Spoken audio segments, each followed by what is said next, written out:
శుభోదయం, రాధే రాధే. వెల్కమ్.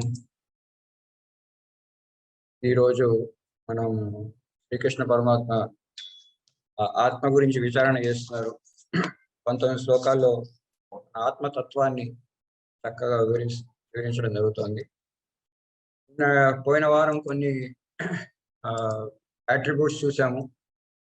ఇప్పుడు we will few more. ఈ వారం కొంచెం డీప్గా అధ్యయనం చేద్దాం. ఈ అధ్యయనం చేసే ముందు ఏదైనా మనకి మంచి కార్యం సఫలంగా జరగాలి అంటే మనకి దైవ అనుగ్రహం చాలా అవసరం, గురువు అనుగ్రహం చాలా అవసరం. ఈ అనుగ్రహం గురించి మనం ఒక్కసారి గురు స్తోత్రం చేస్తే మనకు అనుగ్రహం వస్తుందని మేము ఆశిద్దాం. ఎవరైనా వాలంటీర్స్ ఉన్నారండి గురు స్తోత్రం చేయడానికి?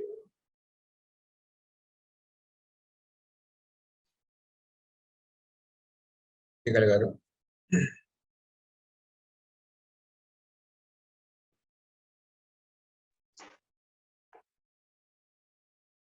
గురుర్బ్రహ్మా గురుర్విష్ణు గురుదేవో మహేశ్వరః గురు సాక్షాత్ పరబ్రహ్మ తస్మై శ్రీ గురవే నమః. థ్యాంక్ యూ అండి. ఇంకా ముందుకు వెళ్దాం. సో మనం మొట్టమొదటి చూసిన విషయం ఏంటంటే సెంటరింగ్ ద పర్సనాలిటీ.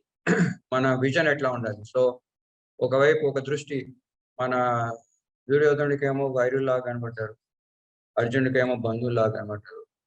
శ్రీకృష్ణ పరమాత్మకి ఎట్లా కనబడ్డారు అక్కడ ఉన్న మనుషులు అంటే సెంటరింగ్ ద పర్సనాలిటీ, మన వ్యక్తిత్వాన్ని కేంద్రీకరించారు. వాళ్ళందరినీ ఆత్మల్లాగా చూడడం మొదలెట్టారు.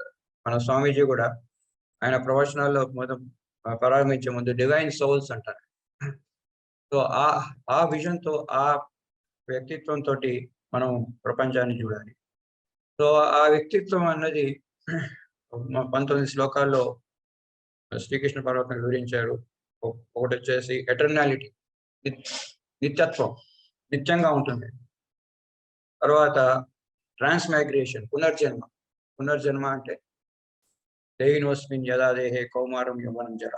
సో ఒకసారి ఒక దేహం పడిపోతే ఇంకో దేహంలోకి ఈ ఆత్మ అన్నది వెళ్తుందని చెప్పి వివరించారు.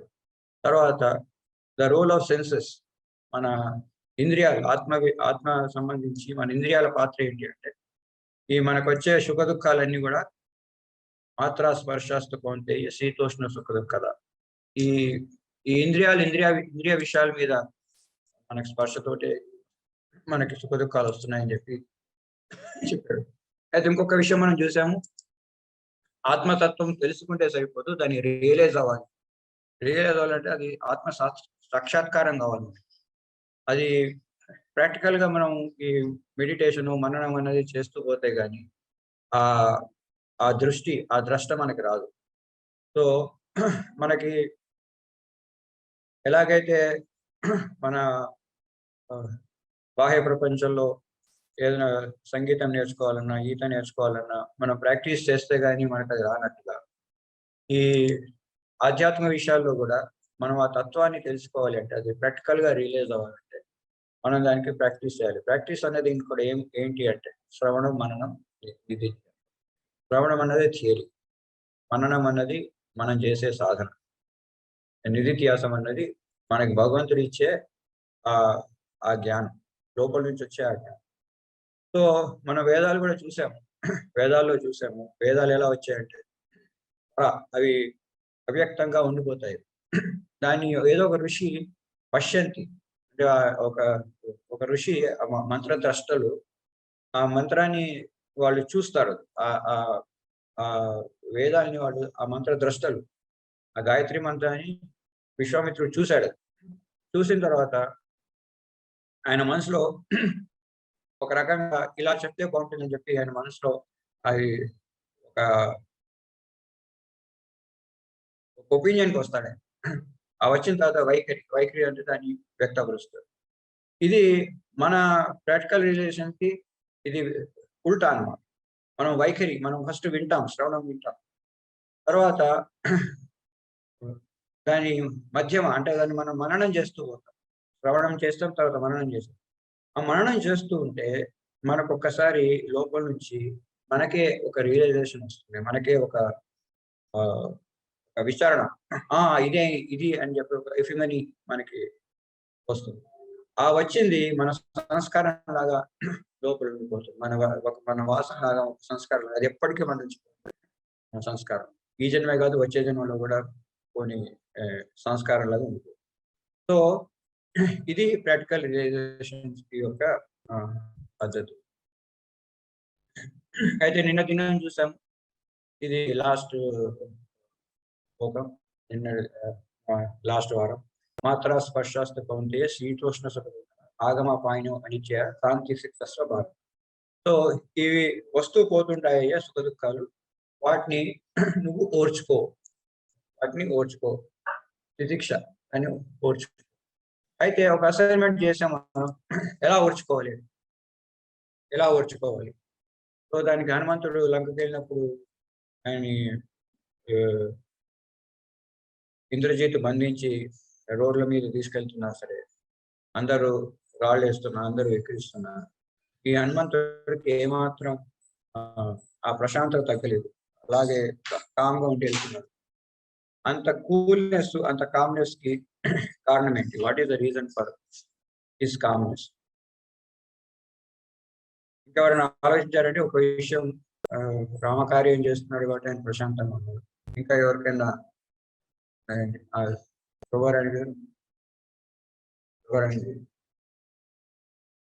హనుమంతుడి ప్రశాంతత కారణం చంద్రశేఖర్ కార్యదక్షత, రామకార్యమని అనుకున్న హనుమంతుడు ముందు ఆ కార్యాన్ని సాధించాలి. ఎన్ని కష్టాలు వచ్చినా దాన్ని ఓడ్చుకుని ముందు ఆ రామకార్యాన్ని సాధించుకురావాలి అన్న తపనే తనకి అంత తితిక్షనిచ్చింది. అందుకని హనుమంతుడు మనకంత ఇన్స్పిరేషన్. మన కార్యం ఏదన్నా అవ్వాలి అంటే అందులో వచ్చే సాధక బాధకాలని మనం తట్టుకోగలగాలి. ఎందుకంటే మన లక్ష్యం రామకార్యం, అదనమాట మనకి చాలా ఇంపార్టెన్స్. సో ఎప్పుడైతే మన సుఖం కాదు, మన పరమాత్మ సుఖం అని మనం ఎప్పుడైతే మనం అనుకుంటామో, మనకిచ్చే సుఖ దుఃఖాలు మనకి లెక్క ఉండదు. ఈ కార్యం వల్ల నా హయ్యర్ గోల్ రీచ్ అవుతాము, నా పరమాత్మకి సుఖం అంటారు. మనకి ఈ ప్రాబ్లమ్స్ అనేవి ఉండవు. చంద్రశేఖర్ గారు ఏమన్నా మీకు ఏమైనా ఉందా? ఇంకా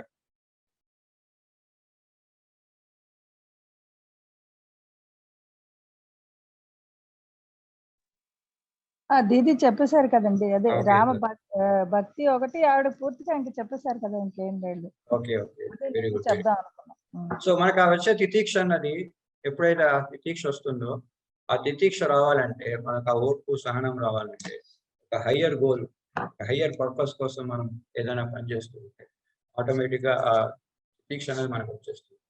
సో ఈ సుఖ దుఃఖాలు అనేవి వస్తూ పోతూ ఉంటాయి.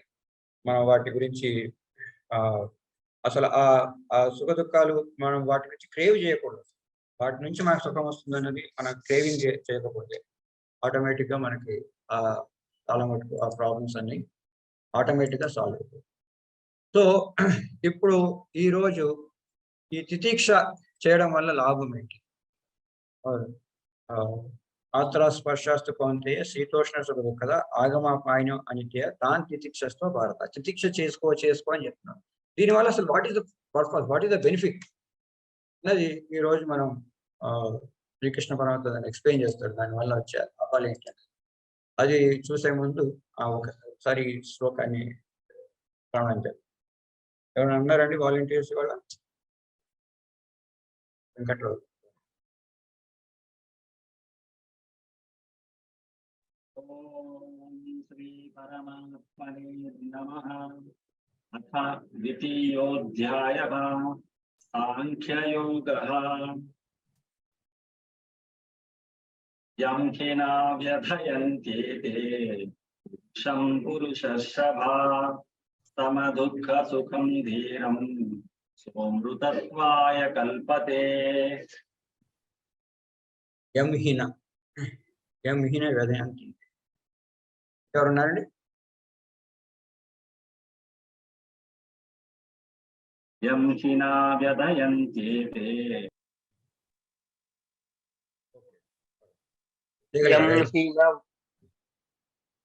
యం హి న వ్యధయంత్యేతే పురుషం పురుషర్షభా సమదుఃఖ సుఖం తీరం సోమృతత్వాయ కల్పతే.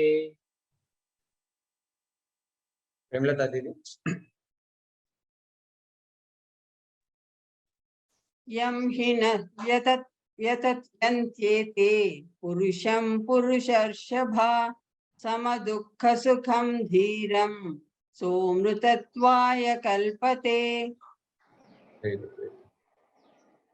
యం హీన వ్యధన్యేతే పురుషః పురుషర్షభ సమదుఃఖ సుఖం ధీరం సోముతత్వాయ కల్పతే.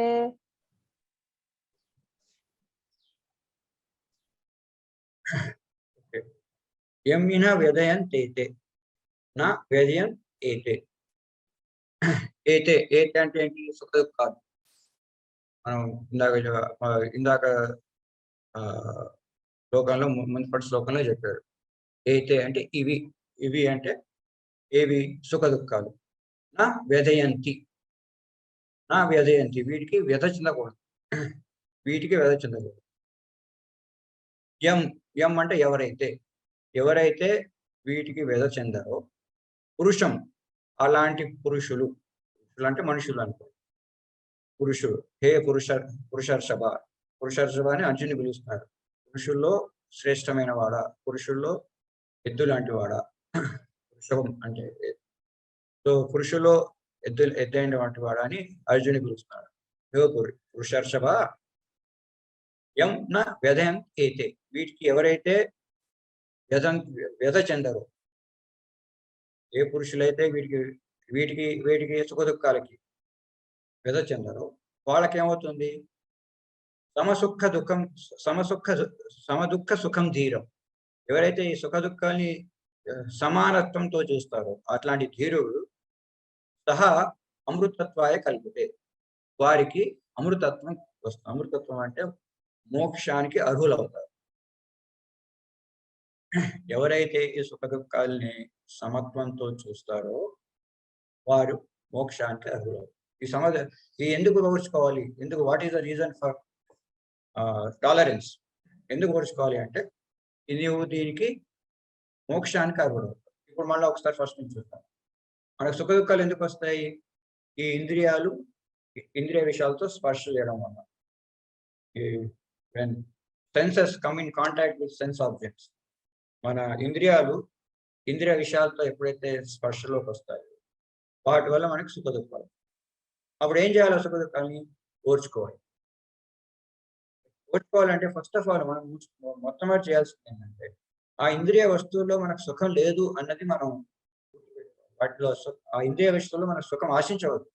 అర్జునుడు చేసిన మొట్టమొదటి మిస్టేక్ అదే. రాజసుఖలోభేన స్వజయం ముజ్యతాః, రాజసుఖలోభేన హంతుం స్వజనం ముజ్యతాః. ఈ రాజ్య సుఖాల కోసం, ఈ రాజ్యం నుంచి వచ్చే సుఖం కోసం హంతుం స్వజనం ముజ్యతాః, మన వాళ్ళని మనం చంపుతున్నాం, మనం చంపడానికి మనం సమూహమయ్యాం అని చెప్పి ఆ ఉద్దేశంలో ఉన్నాడు. సో ఏది? ఆ రాజ్యంతో నాకు సుఖం వస్తుంది, ఆ విషయాలు, ఇంద్రియ విషయాలతో నాకు సుఖం వస్తుందని చెప్పి మన అర్జునుడు ఉన్నాడు. సో వాటిలో సుఖం లేదు, వాటి వల్ల నీకు సుఖ దుఃఖాలే వస్తుంటాయి, అవి అనిత్యాలు.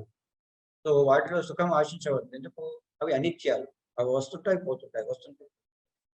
సో వస్తువు ఒకవేళ మనకి ఇష్టం లేకపోయినా ఆ ఇంద్రియ విషయాలు వచ్చి మనం తగిలితే ఏం చేయాలి? వాటిని మనం ఓర్చుకోవాలి. ఇప్పుడు హనుమంతుడు వీధిలో వెళ్తున్నాడు, ఆయనకి ఇష్టం లేదు వాళ్ళు వచ్చి రాళ్ళు మనం వేయాలి, రప్పలు మనం వేయాలి, ఆయనకి ఇష్టం లేదు. అలాగే హనుమంతుడు లంక కోసం లంఘించాడు. ఆ సముద్రం మీద వెళ్తుంటే ఫస్ట్ మైనా పర్వతం వచ్చింది, ఆయన తీసుకువెళ్ళవయ్యా, ఈ మంచి మంచి ఫలాలు ఉన్నాయి, ఫలాలు తిను అని. ఒక అంటే స్పిరిచువల్ జర్నీలో మనకు కొన్ని బెనిఫిట్స్ వస్తాయి. ఫస్ట్ ఇనిషియల్ గా బెనిఫిట్స్ వస్తాయి. ఆ బెనిఫిట్స్ ని కూడా ఆయన లెక్క చేయలేదు. నాకొద్దు, నేను ఇప్పుడు ఈ ఫలాలు తింటూ పోతుంటే నా మైండ్ కాన్సన్ట్రేషన్ పోతుంది, నాకు కావాల్సిందల్లా రామకార్యం ముఖ్యం. నువ్వు రెస్ట్ తీసుకో. ఒక కోతికి కావాల్సింది ఏంటంటే ఈ ఫలాలు పళ్ళు అంటే వాటి మీద ఎంత ఆనందం ఉంటుంది. అలాంటి అట్రాక్షన్స్ ని కూడా రిజెక్ట్ చేస్తారు. సో అట్లాగా మనకి సుఖాలు దుఃఖాలు వస్తుంటాయి. మనకు ఇష్టం లేకపోయినా కొన్ని వస్తుంటాయి. వాటన్నిటిని మనం ఓర్చుకోవాలి. వాటిని ఓర్పు. వాటి వల్ల మనకి ఏమి లాభం అంటే మనకి మోక్షానికి అర్హులం. అది మనని మాయ మనని వదిలేస్తుంది.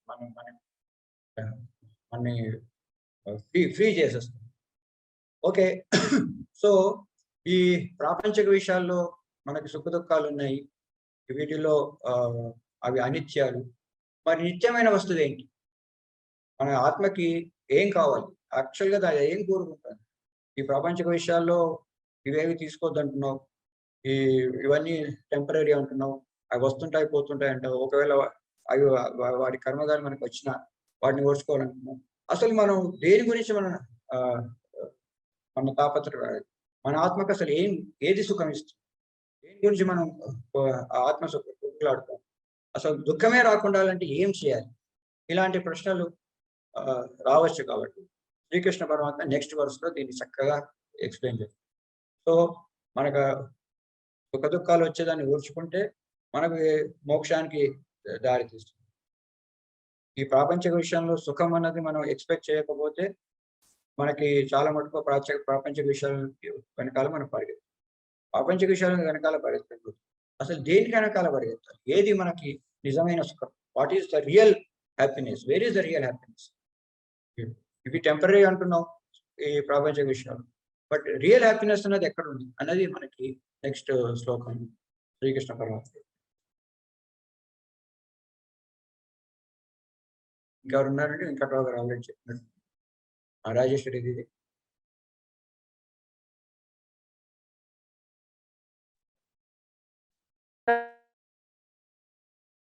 రాజేశ్వరి దీది అన్మ్యూట్ చేసి.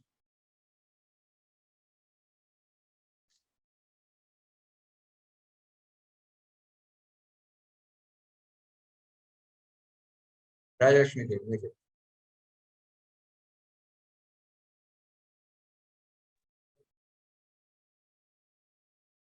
అన్మ్యూట్ నాసతో విద్యతే భావో నా భావో విద్యతే సతః ఉభయోరపి దృష్టోంతః త్వనయోస్తత్వదర్శిభిః. Very good, very good. Ramachandramurthy garu. నాసతో విద్యతే భావో నా భావో విద్యతే సతః ఉభయోరపి దృష్టోంతః త్వనయోస్తత్వదర్శిభిః.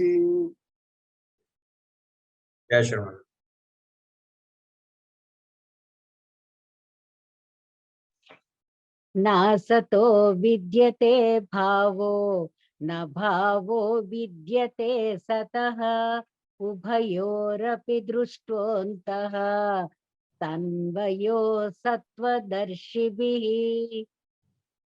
నా భావో అంటే నభావో అంటే మీనింగ్ మొత్తం అది. నా అభావో అది నా భావో. ఇది నా అభావో. సో రెండు కలిపితే నా భావో. నా ఓకే సార్. అభావం అంటే మీనింగ్ మొత్తం మారిపోతుంది. ఒక చిన్న ఆ దీర్ఘంతో చాలా పర్వాలేదు. వెంకట్రావు గారు. నాసతో విద్యతే భావో నా భావో విద్యతే సతః ఉభయోరపి దృష్టోంతః అనయోస్తత్వదర్శిభిః.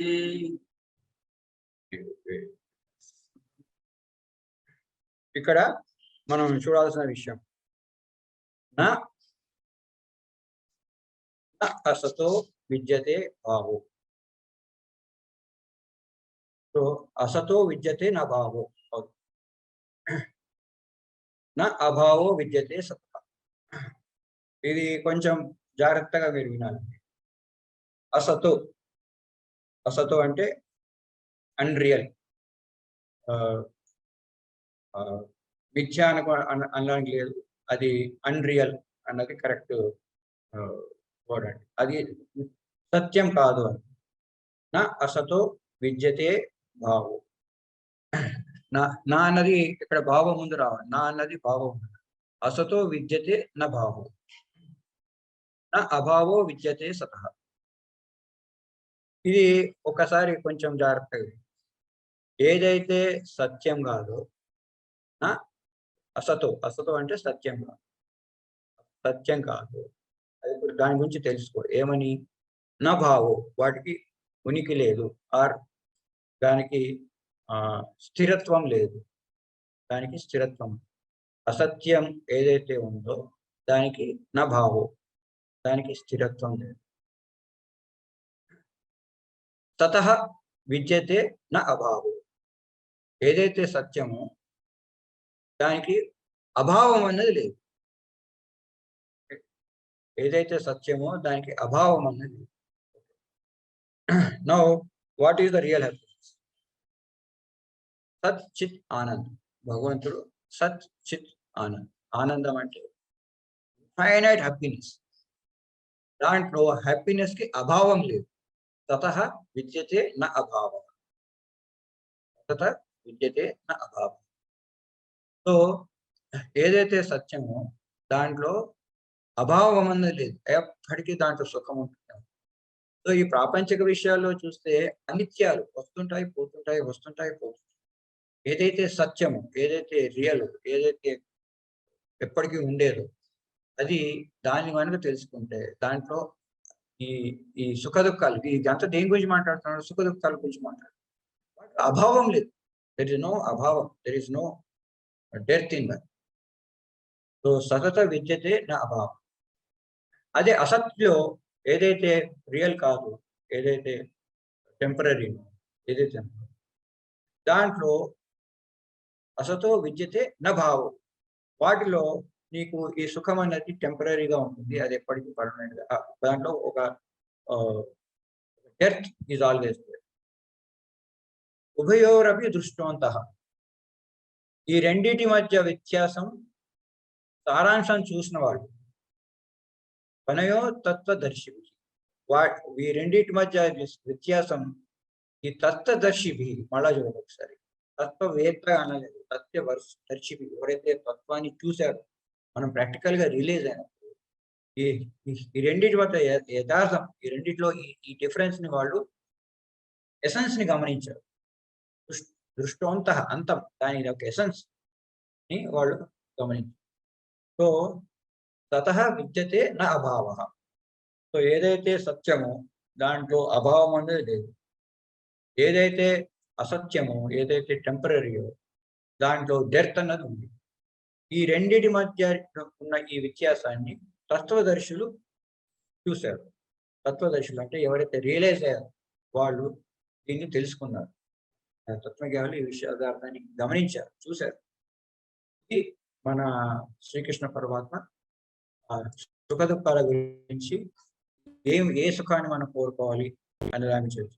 సో ఈ అసత్ అన్నది ఈ ప్రపంచం ఈ అసత్ అంటే ఇది మిథ్య, ఇది లేదా అన్న దాని గురించి మనకి చక్కగా వివరిస్తారు మన స్వామీజీ వాళ్ళ వీడియో.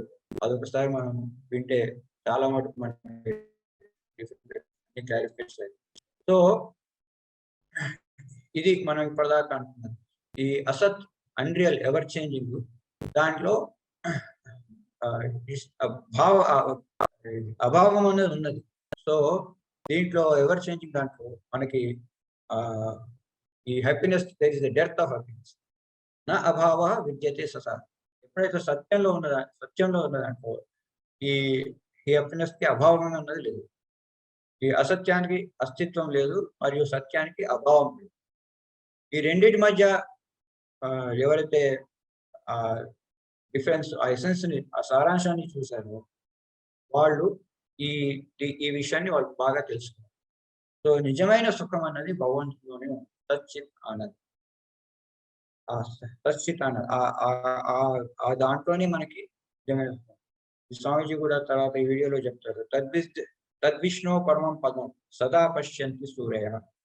సూర్యుడు ఎట్లాగైతే ఎప్పటికీ ప్రకాశం అనేది ఇస్తూ ఉంటాడు. ఎప్పుడైతే మీరు ఆ విష్ణు పరమపదం ఆ విష్ణు పాదాన్ని మనం పట్టుకుంటే మనకు ఆ పరమ సుఖం అనేది దుఃఖాలు ఈ ప్రపంచ సుఖం మనం ఊచుకునే కెపాసిటీ కూడా మనకు వస్తుంది. తత్వం మనకి ఈ విషయాలు అనేది చక్కగా మనకి ఇవాళ వీడియోలో స్వామీజీ గారు బాగా ఎక్స్ప్లెయిన్ చేస్తారు. బ్యూటిఫుల్ వీడియోస్ ఒకసారి విన్న తర్వాత మనం గురించి కాస్త విచారణ చేస్తాం. శ్రీనివాస్ గారు వీడియోస్ ప్లే చేస్తారా? కొంచెం సౌండ్ కొంచెం పెంచండి, సరిగా రావట్లేదు అనుకుంటున్నాను.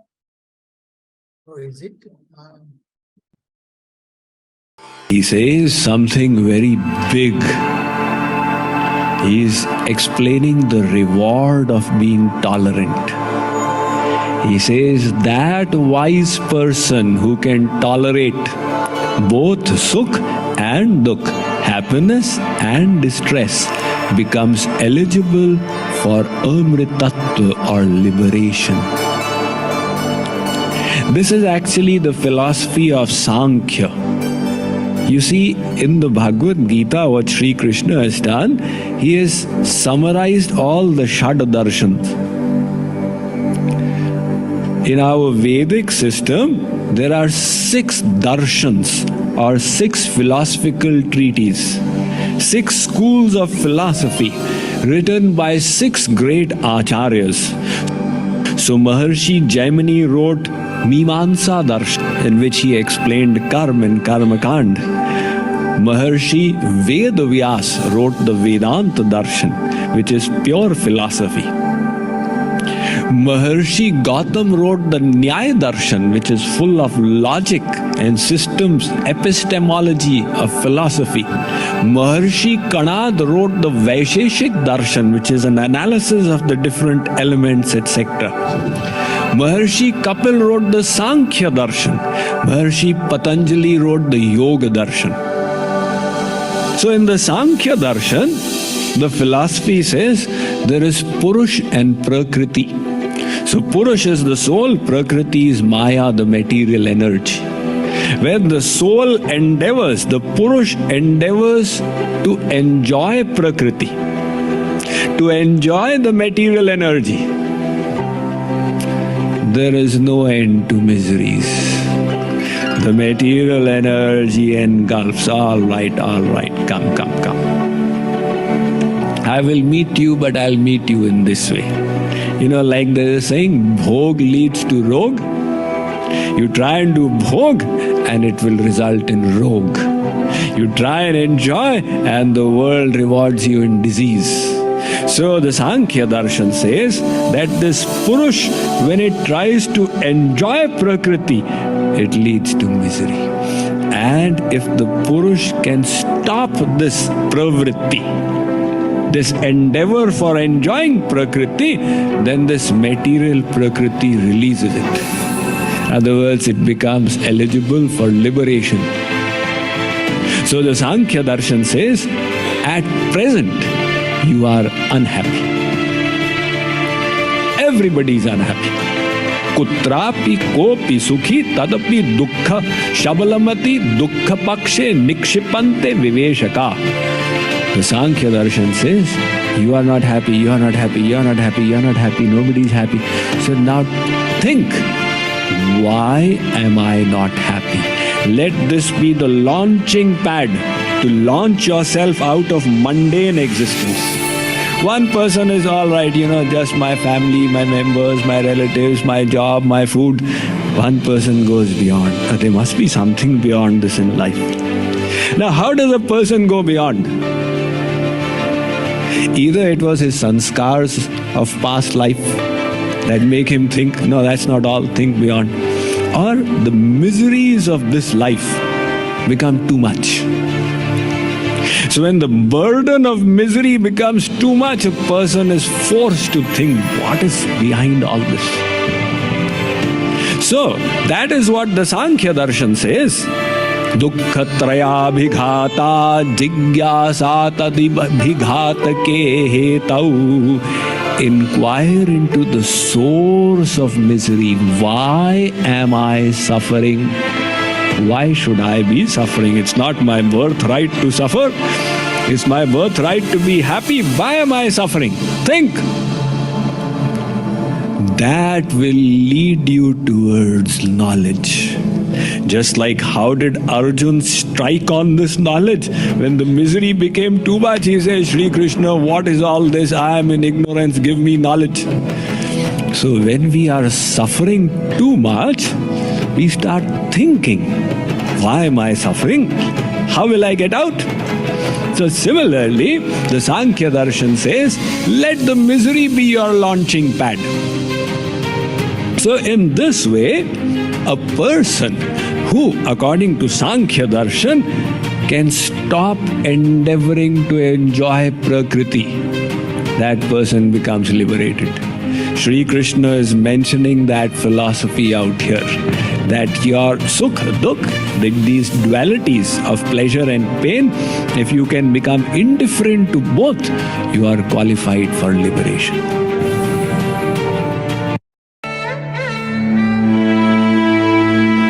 Now Shri Krishna goes further into that deep philosophy and says, Arjun, that which is real always exists, and that which is temporary is asat.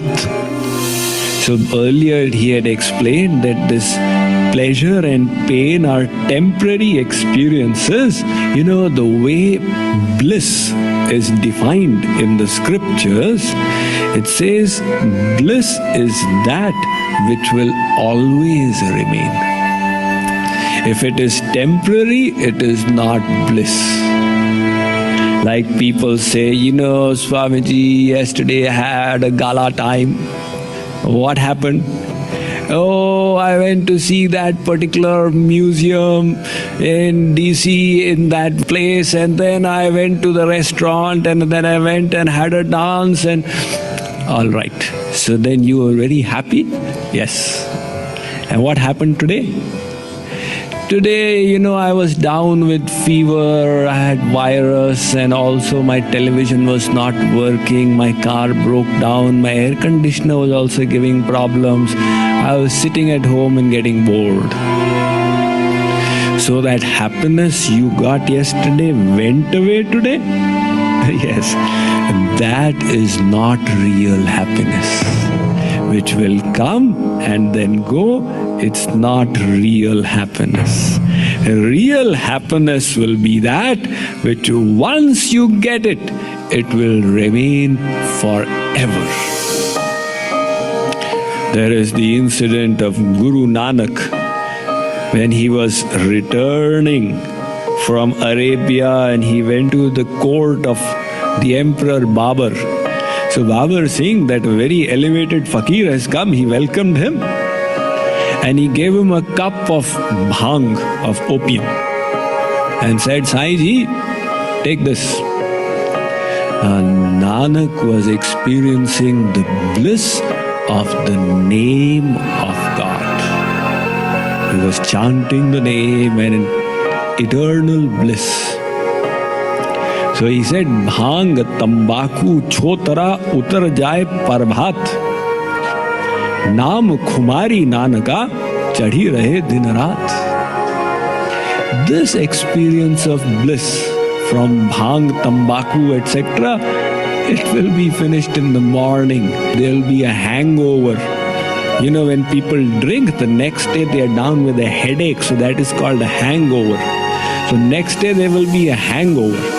The intoxication that I am experiencing from the holy name, this intoxication forever remains with me. So the Vedas say that seek that kind of bliss. Everybody is seeking bliss. Even the little child is seeking bliss from his ice cream and from his basketball and cricket.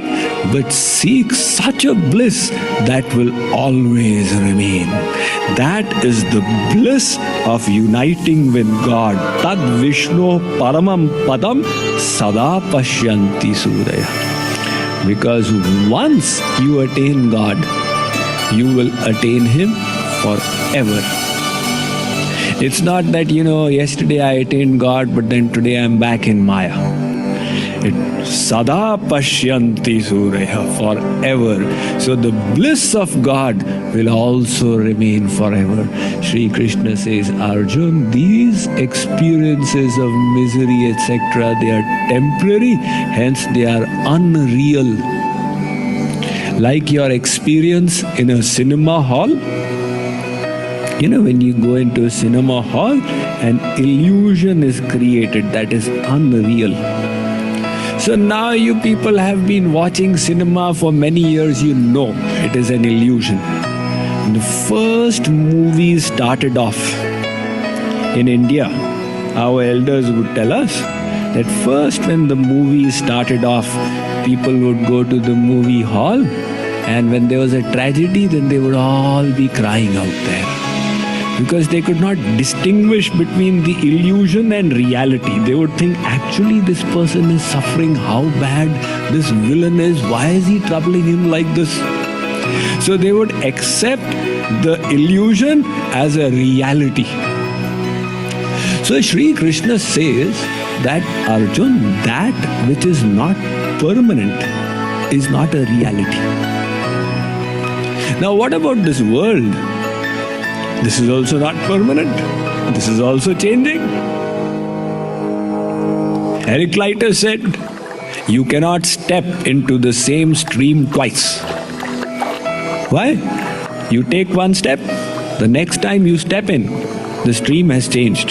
It has flown past. The water has changed. He said you cannot look at the same tree twice.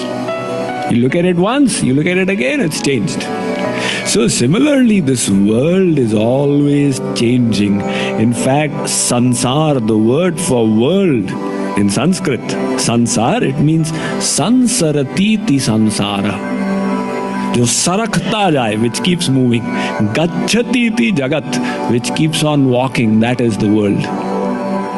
So if this world is also not permanent, is this also unreal? Now this leads to a big philosophical discussion. There is the philosophy of Shankaracharya.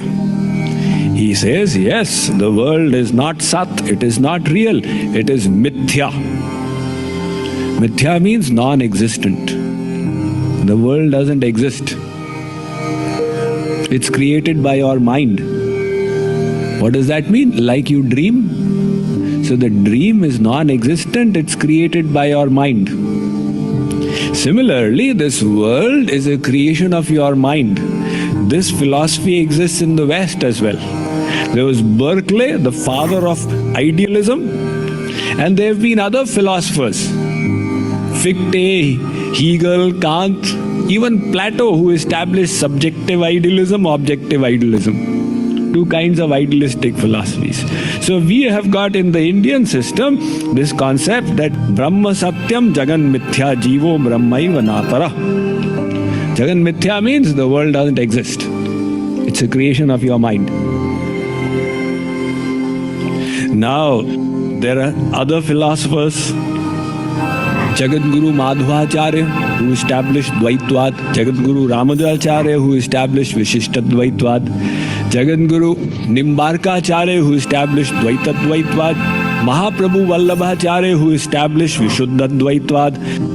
Shri Krishna Chaitanya Mahaprabhu, who established Achintya Bheda Bhedvad. These 6 streams of philosophy established by the various acharyas.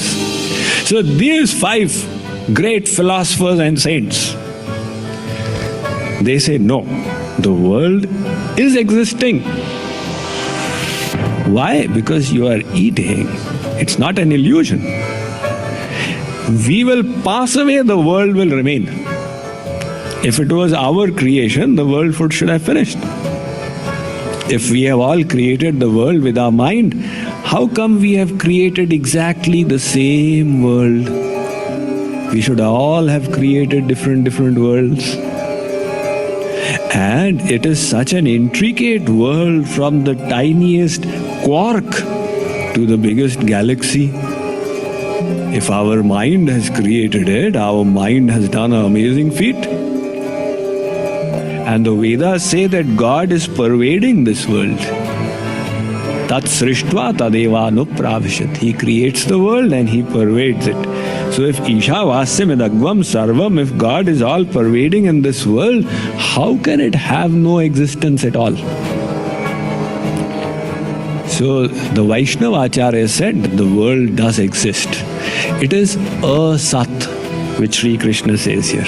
It is not mithya, it is asat.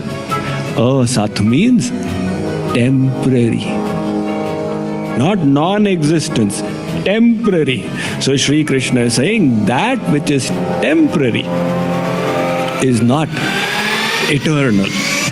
Now Kripaluji Maharaj synthesizes these two views of the two differing points of view upon the world. Shankaracharya's view when he said the world is mithya, and the view of the Vaishnavacharyas who say the world is asat. So Kripaluji Maharaj says actually they are both right. How can both be right? Either the world is existent or it is non-existent.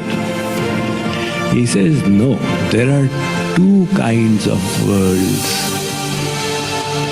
One is the external world around you that you can see, taste, touch, feel, smell. One is the world within your own mind. The world in the mind, your thoughts, ideas, belief, concepts, desires, hatreds, envies. This is the world in your own mind. So the external world is existing, it's created by God. The internal world has no existence, it's all in your mind.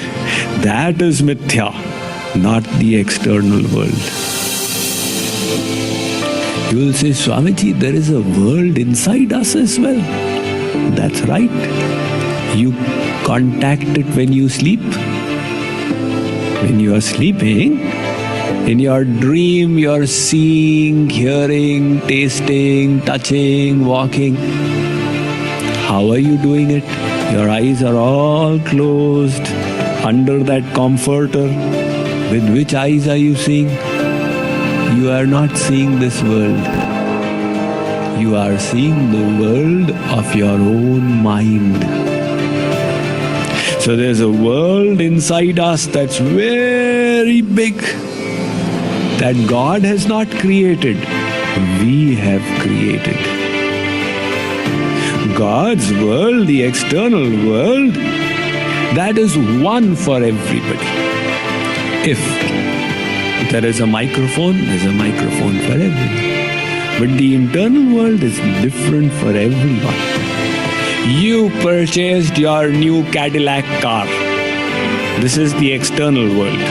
It's an external object. You are very happy. See what a wonderful feat I did. Your neighbor looks and he burns with envy.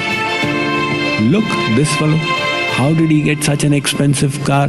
I'm sure he's got some black business going on somewhere. This is the result of black marketing. The same car is giving misery to him, which was giving happiness to you. So the car is existent. The misery and the happiness is all in the mind. That is mithya, not the car. So, there is the external world that God creates, and there is the internal world that we create. The misery we experience is not because of the external world. The misery we experience is because of our own internal world. For our misery, we blame external things. My husband is like that, my wife is like that, my son is like that, my neighborhood is like that, my country is like that, Kalyug is like that, the Prime Minister is like that. We are always passing on the blame to the external world. The Vedas say, don't blame the external world. It's created by God. And it is the form of God. And it's perfect. God's creation is never imperfect. The Taoist saying, there's a Taoist saying, the snowflakes fall slowly to the ground, each flake in its proper place. What it is indicating is that this world is exactly the way it is supposed to be. It has been created for our evolution. It is like the book, it is like a guru. The misery and suffering you are experiencing is because of your own inner world. That is why the Western philosopher John Milton had said, the mind is a thing of its own, and in itself can make you experience heaven in hell and hell in heaven. Shakespeare had said, there's nothing good or bad in this world, thinking makes it so. And the Vedas, Maitreyi Upanishad states, Chittameva hi sansaras tat prayatnena shodhet.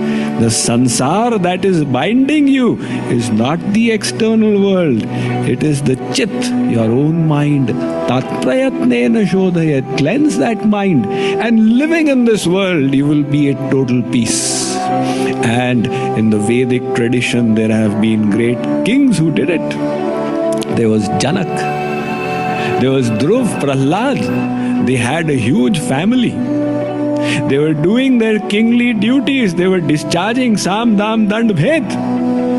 But yet, they were liberated because the internal world was not existing. So when the internal world doesn't exist, externally nothing can bind a person. So that fortunate soul who can finish the inner world, for that soul the external world will become harmless. So Arjun, your experience of misery etc. is all in your mind. Learn to understand the functioning of this inner world. Learn to change it, and finally to purify it, to make it divine. Fill it with love for Sri Krishna, and then you will be perfectly blissful in this external situation. So that, he says, which does not continue to exist is asat, and that which is real will eternally exist. So don't be overcome by this misery and suffering. Thank you, Srinivas Garu. So, చక్కటి explanation from Pandananda Garu. So ఒక్కసారి తొందరగా revision చేసేద్దాం. So మనకి మాత్ర స్పర్శాస్తు కౌంతే శీతోష్ణ సుఖ దుఃఖద ఆగమ పాయనం అనిత్య కాంతి వస్తుంది. So ఈ వచ్చే సుఖ దుఃఖాలని ఓర్చుకోవాలి. ఎందుకు ఓర్చుకోవాలి? ఎంహీన వ్యధయంతి నా వ్యధయంతి ఏతే, ఎవరైతే ఈ వీటి గురించి బాధపడతారో, వ్యధ చెందారో, వాళ్ళు సమసుఖ సుఖం తీరం ఉమృతత్వాయ కల్పితే సహ ఉమృతత్వాయ కల్ప, అలాంటి వారు ఈ మోక్షానికి అర్హులు అవుతారు. ఎవరైతే వీటి గురించి వ్యధ చెందరో, నా వ్యధయంతి, ఎవరైతే వ్యధ చెందరో వాళ్ళు ఈ సుఖ దుఃఖాలకి వ్యధ చెందరో వాళ్ళు అమృతత్వానికి, లిబరేషన్, మోక్షానికి అర్హులు అవుతారు. సో తర్వాత నాసతో విద్యతే భావో నా భావో విద్యతే సదా ఉభయవంతుడి దృష్టింత తనయో తత్వదర్శిభి అంటే చాలా మంది చూశారు అని చెప్తున్నాను. ఇది నేను ఒక్క మాట కాదు. తత్వదర్శిభి ప్లూరల్. తత్వదర్శనం, ఎవరైతే తత్వదర్శులు చూశారో వాళ్ళందరూ ఏమంటున్నారు? ఈ సత్యంలో అభావం లేదు, సత్యంలో అభావం లేదు. ఏదైతే సత్యమో, ఏదంటే సత్యం ఏది? ఈ భగవంతుడే సత్యం. దాంట్లో నీ సుఖానికి ఎక్కడ అభావం లేదు. అసత్యంలో నీకు సుఖం లేదు, అది టెంపరీ. సుఖం లేదని కాదు, టెంపరీ సుఖం. సో ఆ రెండింటి వ్యత్యాసం. సో ఈ ప్రపంచం అసత్యం కాదు, ప్రపంచం మిథ్య కాదు, ప్రపంచం టెంపరీ, అది మారుతూ ఉండేది. మిథ్య ఏది? మన ఇంటర్నల్ వరల్డ్, మన అంతర్గత ప్రపంచం మిథ్య. దాన్ని మనం ఎప్పుడైతే అంతం చేస్తామో, ఎప్పుడైతే దాన్ని ఎప్పుడైతే మనం అది శుద్ధి చేయాలంటే ఏం చేయాలి? భగవంతుడి అనుగ్రహం వల్ల అది శుద్ధి అవుతుంది. అది ఎప్పుడైతే శుద్ధి అవుతుందో బాహ్య ప్రపంచం కూడా మనకి అన్ని చోట్ల కూడా మనం భగవంతుడు. సో ఇది మనకి చెప్పిన విషయం. ఇది మనకి చెప్పిన. ఇప్పుడు నెక్స్ట్ థింగ్ ఇప్పుడు ఒక్కొక్క విషయం చెప్తూ పోతున్నాడు. ఆత్మతత్వం గురించి విచారణ చేస్తూ మొట్టమొదటి చెప్పింది ఆత్మ, ఇది దాని నిత్యత్వం, ఎటర్నాలిటీ, అది ఎప్పటికీ ఉంటుంది. ఇది దీనికి అసలు చావు లేదు. నువ్వు కానీ నేను కానీ ఇప్పుడున్న రాజులు కానీ లేని టైం అంటూ లేదు అని ఫస్ట్ స్టార్ట్ చేసేదే అది. తర్వాత దేహినోస్మిన్ యదా దేహే కౌమారం యువరం, పునర్జన్మ. ఈ ఒకే ఎప్పటికీ ఉన్నామంటే మరి దేహం పడిపోతే ఏమవుతుంది? పునర్జన్మ అనేది వస్తుంది. ఈ దేహం నుంచి ఇంకో దేహం. దేహినోస్మిన్ యదా దేహే, ఇప్పుడైతే ఎలాగైతే మన పసితనము, యవ్వనము, తర్వాత వృద్ధాప్యం వస్తుందో అట్లాగా ఎలా అయితే చేంజెస్ వస్తున్నాయో అలాగే ఒక శరీరం కూడా చేంజ్ అయిపోతుంది. కానీ ఆత్మతత్వం అన్నది ఎప్పటికీ నాశనం కాదు. అయితే మన సుఖ దుఃఖాలు ఎందుకు వస్తున్నాయంటే మన శరీరంలో ఆత్మ ఉన్నప్పుడు ఆ శరీరానికి కొన్ని ఇంద్రియాలు ఉన్నాయి. ఆ ఇంద్రియాలు ఎప్పుడైతే ఇంద్రియ విషయాలతోటి సంపర్కం అవుతాయో వాటికి మనకి సుఖ దుఃఖాలు వస్తాయి. ఆ సుఖ దుఃఖాన్ని మనం ఓర్చుకోవాలి. అసలు పోవాలంటే వాటి వైపు మనం వెళ్ళకూడదు అంటే వాటిలో సుఖం ఆశించకూడదు. ప్రపంచంలో ఉన్నప్పుడు ప్రాపంచిక విషయాలతో మనకి ఇంటరాక్షన్ తప్పదు. కానీ వాటిలో సుఖం అన్నది మనం ఆశించకూడదు. మరి ఎక్కడ ఆశించాలి? యాక్చువల్ సుఖం అన్నది ఎక్కడ ఉంది? అభావం లేని చోటే సుఖం. ఇది సత్యంలోనే అభావం లేదు. అలాంటి అభావం లేని సుఖంలో మనం ఆశించాలి. అది ఎక్కడుంది అంటే భగవంతుడు, తద్విష్ణు పరమం పదం. సో ఆ విష్ణు పాదాల దగ్గరే ఇవి ఇప్పటి వరకు చెప్పిన విషయాలు ఆత్మ గురించి. ఈ ఆత్మ ఒక బాడీలోంచి ఇంకో బాడీ, ఒక శరీరంలోంచి ఇంకో శరీరంలోకి వెళ్తుందని చెప్తారు. మనిషి శరీరంలో ఉంది, ఏనుగు శరీరంలోకి వెళ్తుంది, తర్వాత ఏదో బ్యాక్టీరియాలోకి వెళ్ళచ్చు, క్రిమికీటకాల్లోకి వెళ్ళచ్చు, చెట్టులోకి వెళ్ళచ్చు, లేదా ఇదే ఆత్మ దేవతల దేహంలో కూడా వెళ్ళచ్చు. ఇలాగా మన ఆత్మ అన్నది వేరే శరీరంలోంచి మారుతుంది. అయితే ఈ ఒక శరీరంలోంచి ఒక శరీరంలోకి వెళ్ళినప్పుడు ఈ ఆత్మ యొక్క సైజు మారుతుంది. అది ఏమన్నా రూపాంతరం చెందుతుంది. మనిషిలో ఉన్నప్పుడు ఇంత సైజు, ఏనుగులో ఉన్నప్పుడు ఇంకా పెద్ద సైజు, అదే బ్యాక్టీరియాలో ఒకటి చిన్న సైజు, ఏదో కరోనాలో ఏదో చిన్న క్రిమికాడలోకి వెళ్ళినప్పుడు ఇంకా చిన్న సైజు. అలాగా ఈ ఆత్మ యొక్క సైజ్ అన్నది ఒక శరీరం నుంచి ఒక శరీరంలోకి ఏమైనా మార్పు చెందుతుంది. అది మార్పు ఏమైనా అసలు ఒక చోట ఉండి, శరీరంలో ఒక చోట ఉండి మొత్తం శరీరానికి ఒక చైతన్యం ఎలా తెస్తుంది? How every body is getting.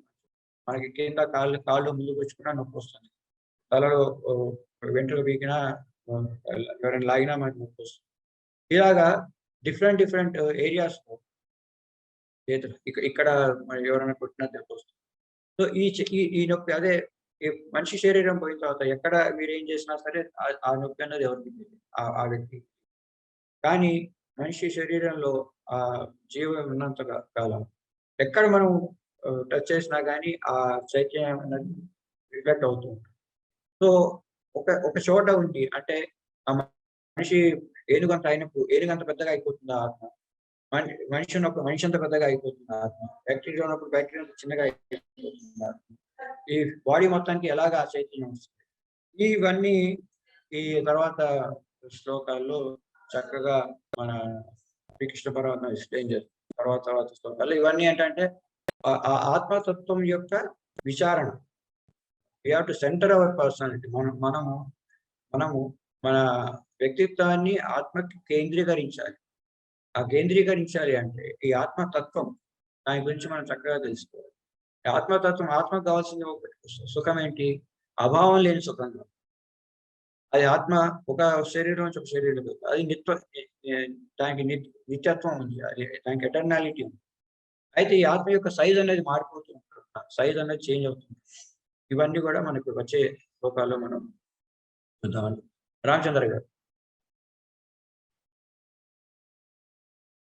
Namaskar అండి. ఏం లేదు. So just wanted to share the thought.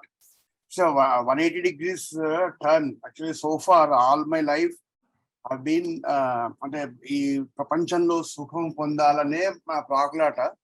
But ఇవాళ ఈ 16వ శ్లోకం 2వ అధ్యాయం 16వ శ్లోకంలో 180 degrees తిరగాలి మనం.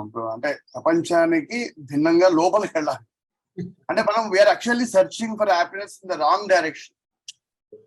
So and that happiness should not depend on any person or anything. బాహ్య అది మన ఆత్మ, అది కనుక్కోవాలి. చాలా treasure which we have to hunt for it. Very good, very good, correct. స్వామి చెప్తుంటారు, మనము మన భగవంతుడికి విముఖమైపోయినాం, ఇలా తిరిగి ఉన్నాం. మనం చేయాల్సిందల్లా సముఖం అవ్వడమే. దాంతో అన్ని ప్రాబ్లమ్స్ పోతాయి. మనం ఇలా తిరిగి ఉన్నాం, ఇటువైపు ప్రపంచ వైపు చూస్తున్నాం సుఖం అంతా. మనం చేయాల్సిందంతా ఏం లేదు, ఇలా తిరగడమే. 180 degrees చక్కగా చెప్పారు. Perfect observation. Thank you. ఇంకేమైనా ఎవరు ఉన్నారండి? మనకి ఇంకో 2-3 నిమిషాలు టైం ఉంది. Anybody wants to comment or anything? ఈరోజు ఆ వీడియో సౌండ్ సరిపోయిందా అండి? చాలా కొంతమంది సౌండ్ సరిగ్గా వినబట్లేదని నేను చెప్పారు.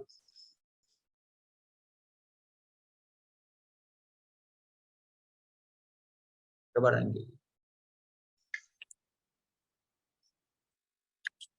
నాకు ఒక చిన్న డౌట్ వస్తుంది. మనకి సంతోషం అనేది ఎక్కడ ఉంది అనేది అర్థమవుతోంది.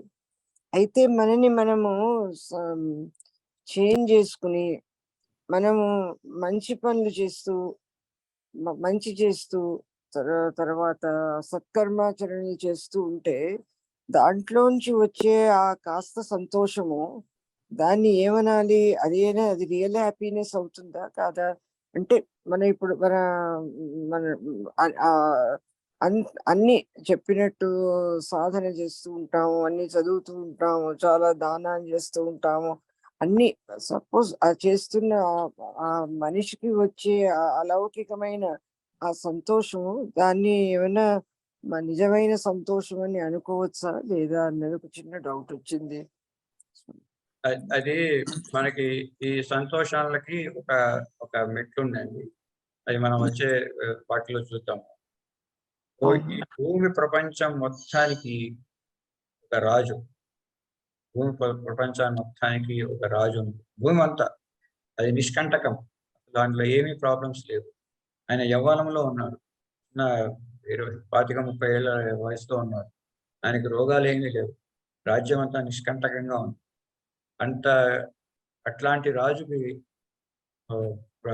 అసలు ఏమాత్రం ఎక్కడ సంక్షోభం లేదు, చక్కగా వర్షాలు పడుతున్నాయి, ప్రజలందరూ హ్యాపీగా ఉన్నారు. అలాంటి రాజుకు వచ్చే సుఖం ఒకటి అని మన వేదాలు చెప్పాయి. అంతకి 100 రెట్ల సుఖం ఒక గంధర్వుడు, అంతకంటే 100 రెట్ల సుఖం ఒక ఇంద్రుడికి ఉంటుంది, అంతకంటే 100 రెట్ల సుఖం ఒక బృహస్పతికి ఉంటుంది, అంతకంటే 100 రెట్ల సుఖం ఒక బ్రహ్మకు ఉంటుంది, అంతకంటే 100 రెట్ల సుఖం ఒక విష్ణు దగ్గర ఉంటుంది. అట్లాగా ఈ సుఖాలకి కొన్ని అంచెలంచెలు పెట్టుకుంటూ పోయాడు. అంటే ఒక రాజు యవ్వనంలో ఉండి నిష్కంటకంగా ఉండి ఏమాత్రం సంక్షోభాలు లేకుండా, ప్రకృతి కూడా సహజంగా ఉంది, మొత్తం ప్రపంచానికి అంతటికీ ఆయన రాజు ఉండేవాడికి ఉన్న సుఖం, ఆ సుఖంని, అలాంటి సుఖం కూడా సుఖం కాదు అని మన వేదాలు. దానికంటే 100 రెట్లు గంధర్వుడు, గంధర్వు కంటే 100 రెట్లు దేవతలు, దేవతల కంటే 100 రెట్లు ఇంద్రుడి కంటే 100 రెట్లు బృహస్పతి, బృహస్పతి కంటే 100 రెట్లు బ్రహ్మ. ఇట్లాగా అంచెలంచెలు ఉన్నాయి. So these happiness are again temporary.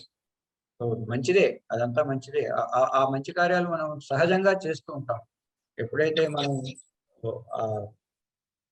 ఆ పరంపరం వైపు మన దృష్టి వెళ్తూ ఉంటుంది, ఈ మంచి కార్యాలు సహజంగా వస్తుంటాయి, అవి చేస్తూ ఉంటాం. వాటిలో సుఖం ఆశిస్తే మాత్రం మనకి తర్వాత వాటిలో అమృతత్వం ఉన్నది రాదు. ఆ లిబరేషన్ అన్నది రాదు. So we have to strive for the ultimate, highest.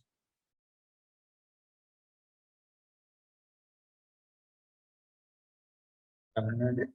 సరే, రేపు మళ్ళీ ఒకసారి కలుద్దామండి. చెప్తున్నాం కదా, ఈ ఆత్మ యొక్క సైజ్ మనిషిలో ఏనుగులు, బ్యాక్టీరియాలు ఏమైనా మారుతున్నా, అది ఈ మొత్తం బాడీని ఎలా కాన్షియస్ చేస్తుంది, ఇవన్నీ చక్కటి కొన్ని అడిషనల్ తత్వాలు ఆత్మకి 19 శ్లోకాల్లో మనకి కృష్ణ పరమాత్మ ఎక్స్ప్లెయిన్ చేస్తారు. వీటి గురించి మనం రేపటి క్లాస్లో మనకు. రాధే రాధే. Thank you.